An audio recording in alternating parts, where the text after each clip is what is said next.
Oh, there's a good one. There's a good one, guys. Oh man, he's digging. He's digging. He's running sideways. Is he better? Golly. Oh, that's another good one. These fish are going nuts.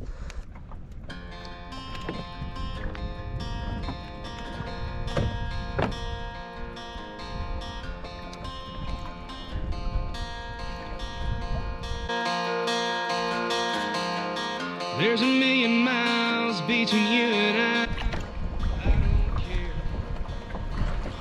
There's a burning sign on the other side. I don't care. There's a black car staring me down, fight or flight, do a turn to 14 or 15 incher. That was another one on the little swim bait. There's a bunch of hydrilla about, it's like, you know, 7-10 feet deep where I'm fishing, and it comes about halfway up. So I was throwing the Swank around, getting right above the hydrilla, and they weren't biting it. Even though it's wind blown, I figured with the wind and the hydrilla, they might bite the crankbait more, but both of the bites have come on the 2.8 inch Kitech again. So, 2.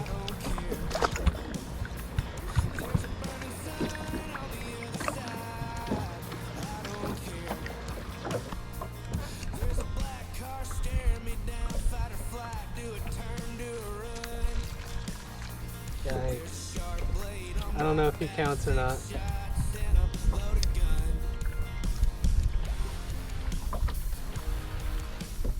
was right when it hit the water. Not a whole lot bigger than the last one. Little bitty. I just cast it back in and got blown up again right on that corner. They must be ambushing bait right there or something.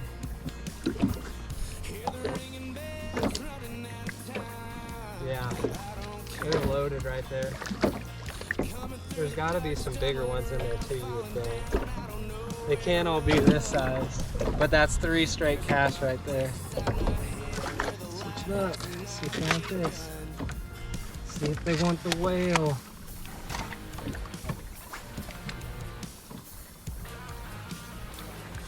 Oh, a good one, guys. A good one. Oh, he put his head. He came at me like a rocket. Look at that. God, he choked it. God, man, he's pissed. Got him. Boom. There's a little 2.5 pound guy. Down the hatch. That's what got him. That little 6-inch whale.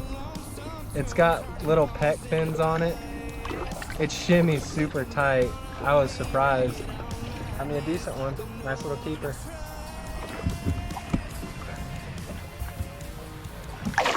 See ya.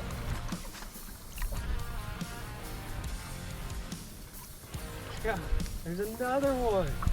You're loaded on that corner, guys. That's like the 4th or 5th fish I pulled off that corner. This one's not near as good as the last one, but ate the little bitty whale.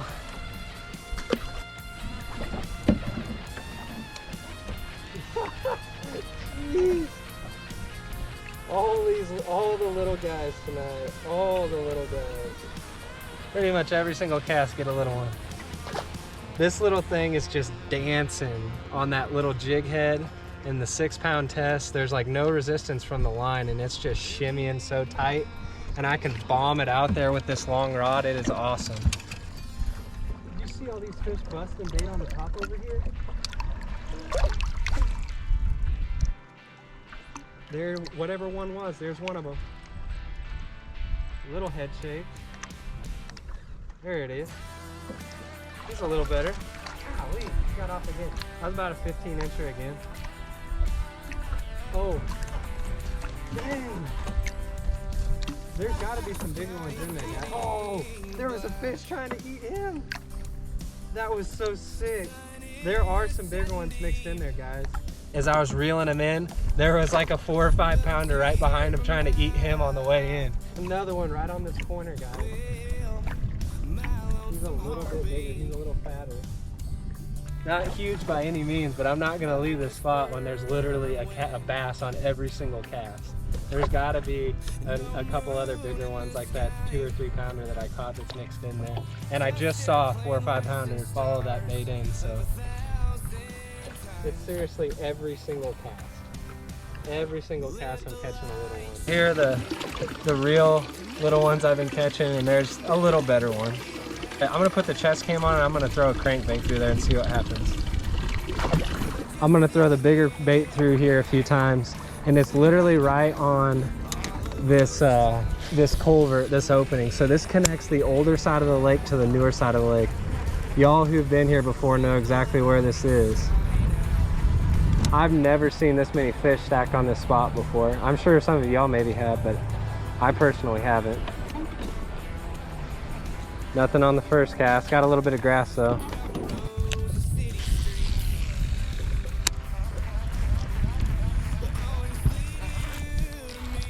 Oh, there's a good one. There's a good one, guys. There's a really good one.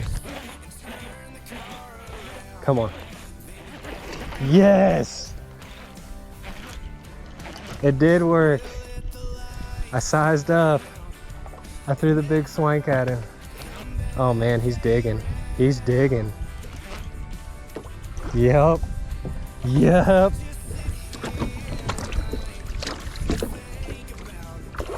Where are you going, buddy? You got brace face. You ain't going nowhere. Heads up, Oakley. Yeah. There's the biggest one yet. Look at that beauty. Look at that beauty. That one's a solid 3. That's like a 3.25, maybe even a 3.5. Just took sizing up the 6-cent whale to the full-size swank. Shoulders on him, big belly. Let's go. Let's go, Oakley. Woo. Yeah. This might be all that's left on this spot, guys.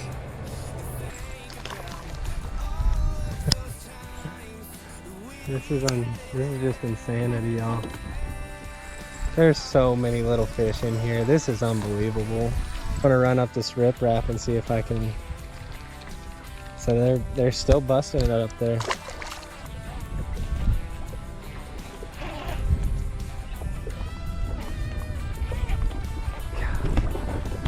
Oh, I'm snagged on this one, but there's a huge school of them right there. Nope, nope.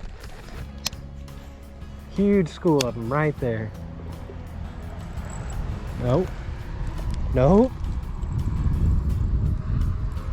Yep, he got it. Oh, that's a good one. That's a good one. That's a good one on the BFS. Yes. So we got that. We got a 3.5, like a 2.75, and then like this little 1 pounder. We got a couple fish about this big.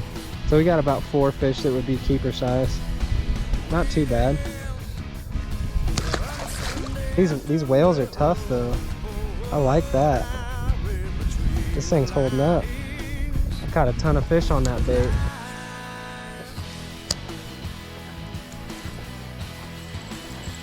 He's running sideways. Is he better? Golly! Do you see how high? I haven't seen a bass jump that high out of the water in a long time. That might be the final fish on that whale. Jeez. That thing is wrecked now, but I caught seriously probably 15 fish on that bait.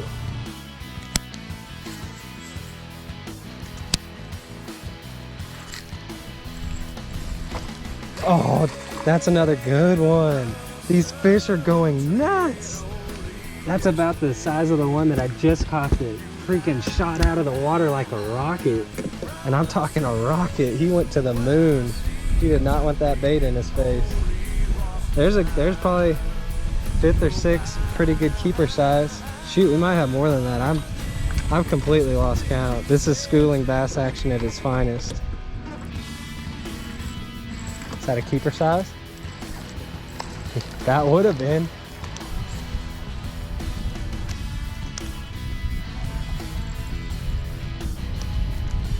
Oh, head shakes.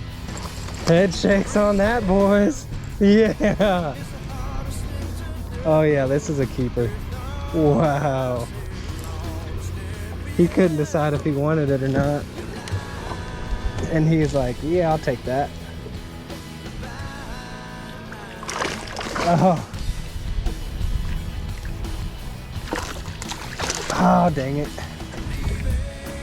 He jumped and spit it, and I at least got to see him.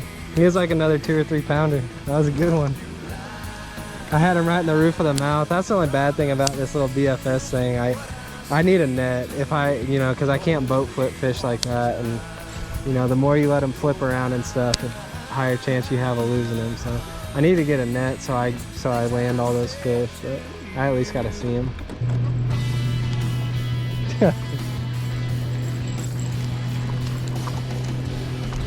Those guys just drove through there. I think they stirred the bass up again. Just had a bass boat drive over the top of him. He doesn't care. God, there's all that bait. There's a huge school of bait in here. No wonder there's so many fish. I don't know how those guys must have had their graph on when they drove through there. Holy cow. It's showing up on mine. Good night. Huge wad of bait.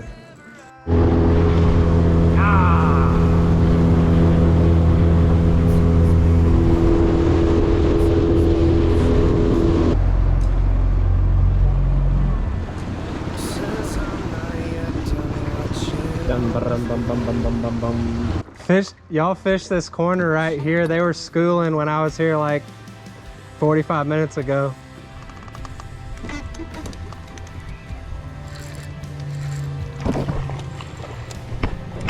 A lot of fish later. Again, simple setup. Put a hurting on them.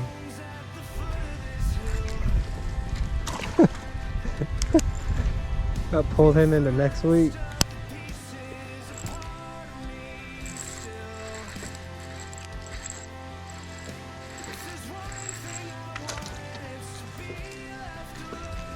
New species. Hopefully you're ready to go home. We'll end it on that. She shines up pretty nice. So that was a trip that was gone wrong. It ended up going extremely well. We went to a first pond in the LBJ grasslands and it was like more or less dried up and it was not gonna produce fish. So we went another 20 some minutes up further to Bowie and dropped in at Lake Amon G, and it turned out way better than I thought it would. We found a spot where they were schooling and we sat there and just slayed them. It was really fun. And it didn't take long to find them. We fished for maybe 45 minutes, hit that spot, and it was on. And we're still off the water with daylight, so we should make it home at a decent time too. So we'll catch y'all on the next one. God, you're somewhere. Bury my bones at the foot of this hill.